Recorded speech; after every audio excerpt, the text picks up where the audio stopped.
നമസ്കാരം. എല്ലാവർക്കും loss on റെക്കോർഡിലേക്ക് സ്വാഗതം. നമ്മൾ സാധാരണയായി ബ്രാൻഡുകൾ എന്ന് പറയുമ്പോൾ അവരുടെ പേരോ ലോഗോയോ ഒക്കെയാണ് ഓർമ്മിക്കാറുള്ളത്, അല്ലേ? എന്നാൽ ഒരു ഉൽപ്പന്നത്തിൻ്റെ ആകൃതിക്ക് പോലും നിയമപരമായ സംരക്ഷണമുണ്ടെന്ന് പറഞ്ഞാൽ നിങ്ങൾ വിശ്വസിക്കുമോ? അതെ, അങ്ങനെ ഒരു കേസാണ് ഇന്ന് നമ്മൾ ചർച്ച ചെയ്യാൻ പോകുന്നത്. പ്രശസ്തമായ ന്യൂട്ടെല്ല ചോക്ലേറ്റ് സ്പ്രെഡിൻ്റെ ഷേപ്പ് മാർക്ക് കേസ്. ന്യൂട്ടെല്ല എന്ന ബ്രാൻഡ് നമുക്കെല്ലാം സുപരിചിതമാണ്. അവരുടെ ചോക്ലേറ്റ് സ്പ്രെഡ് മാത്രമല്ല, ആ വിശിഷ്ടമായ ഗ്ലാസ് ജാറിൻ്റെ ആകൃതിയും ആളുകളുടെ മനസ്സിൽ പതിഞ്ഞ ഒന്നാണ്. അടുത്തിടെ ഡൽഹി ഹൈക്കോടതിയിൽ നടന്ന ഒരു കേസ് ഈ ആകൃതിയുടെ പ്രാധാന്യം എത്രത്തോളം വലുതാണെന്ന് തെളിയിച്ചിരിക്കുന്നു. ഫെററോ സ്പാ എന്ന ന്യൂട്ടെല്ല കമ്പനി കോടതിയെ സമീപിച്ചത് ചില ഉൽപ്പന്ന നിർമ്മാതാക്കൾ ന്യൂട്ടെല്ല ജാറിൻ്റെ അതേ രൂപത്തിലുള്ള ഒഴിഞ്ഞ ഗ്ലാസ് ജാറുകൾ നിർമ്മിച്ച് വിൽക്കുന്നു എന്ന് കാണിച്ചുകൊണ്ടാണ്. ഇത് തങ്ങളുടെ ബ്രാൻഡിന് വലിയ ദോഷമുണ്ടാക്കുന്നു എന്നായിരുന്നു അവരുടെ വാദം. പ്രതിഭാഗം വാദിച്ചത് അവർ ചോക്ലേറ്റ് സ്പ്രെഡ് അല്ലല്ലോ വിൽക്കുന്നത്, വെറും ഒഴിഞ്ഞ ഗ്ലാസ് ജാറുകൾ മാത്രമാണല്ലോ എന്നായിരുന്നു.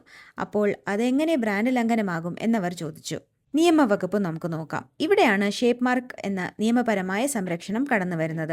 ഇന്ത്യൻ ട്രേഡ് മാർക്ക് നിയമപ്രകാരം ട്രേഡ് മാർക്ക് ആക്ട് 1999 ഒരു ഉൽപ്പന്നത്തിൻ്റെ ആകൃതി, പാക്കേജിംഗ്, നിറങ്ങൾ തുടങ്ങിയവ ഒരു പ്രത്യേക ബ്രാൻഡിനെ തിരിച്ചറിയാൻ സഹായിക്കുന്നെങ്കിൽ അതിനും ട്രേഡ് മാർക്ക് സംരക്ഷണം ലഭിക്കും. ഇതിനെ ട്രേഡ് ഡ്രസ് എന്നും പറയാറുണ്ട്.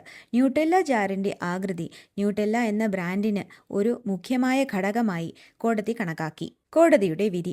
ഡൽഹി ഹൈക്കോടതിയുടെ വിധി ഫെററോ സ്പായ്ക്ക് അനുകൂലമായിരുന്നു. കോടതി കണ്ടെത്തിയത് ന്യൂട്ടെല്ല ജാറിൻ്റെ ആകൃതി ഒരു രജിസ്റ്റർ ചെയ്ത ട്രേഡ് മാർക്കാണ്. ഒഴിഞ്ഞ ജാറുകൾ വിറ്റാൽ പോലും അത് ന്യൂട്ടെല്ല ബ്രാൻഡിൻ്റെ പ്രശസ്തി ദുരുപയോഗം ചെയ്യപ്പെടുന്നതിന് തുല്യമാണ്.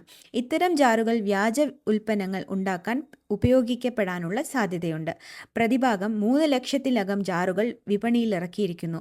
കോടതി ഈ ജാറുകൾ പിടിച്ചെടുത്ത് നശിപ്പിക്കാൻ ഉത്തരവിടുകയും ഫെററോ സ്പായ്ക്ക് 30 ലക്ഷം രൂപ നഷ്ടപരിഹാരം നൽകാനും നിർദ്ദേശിച്ചു. കൂടാതെ ന്യൂട്ടെല്ല ഒരു വെൽ നോൺ ട്രേഡ് മാർക്ക്, അതായത് പ്രസിദ്ധമായ ട്രേഡ് മാർക്ക് ആണെന്നും കോടതി പ്രഖ്യാപിച്ചു. നിങ്ങളൊരു ബിസിനസ്സുകാരനാണെങ്കിൽ ഈ കേസ് നിങ്ങൾക്ക് നൽകുന്ന ചില പാഠങ്ങളുണ്ട്. നിങ്ങളുടെ ബ്രാൻഡ് രജിസ്റ്റർ ചെയ്യുക.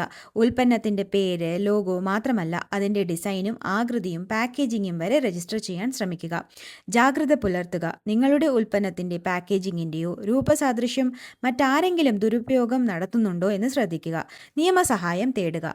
എന്തെങ്കിലും ലംഘനങ്ങൾ ശ്രദ്ധയിൽപ്പെട്ടാൽ ഉടൻ തന്നെ ഒരു ഇൻ്റലക്ച്വൽ പ്രോപ്പർട്ടി അറ്റോർണിയുടെ സഹായം തേടുക. വ്യാജ ഉൽപ്പന്നങ്ങൾ നിർമ്മിക്കുകയോ ഒരു പ്രമുഖ ബ്രാൻഡിൻ്റെ രൂപസാദൃശ്യമുള്ള പാക്കേജിംഗ് ഉപയോഗിച്ച് ഉൽപ്പന്നങ്ങൾ വിൽക്കുകയോ ചെയ്യുന്നത് വളരെ ഗുരുതരമായ നിയമലംഘനമാണ്. അത് വലിയ സാമ്പത്തിക നഷ്ടത്തിനെയും നിയമ നടപടികൾക്കും സ്ഥാപനത്തിൻ്റെ സൽപ്പേരിനെ ബാധിക്കുന്നതിനും ഇടയാക്കും. അറിയാതെ ചെയ്തതാണെങ്കിൽ പോലും നിയമം നിങ്ങളെ വെറുതെ വിടണമെന്നില്ല.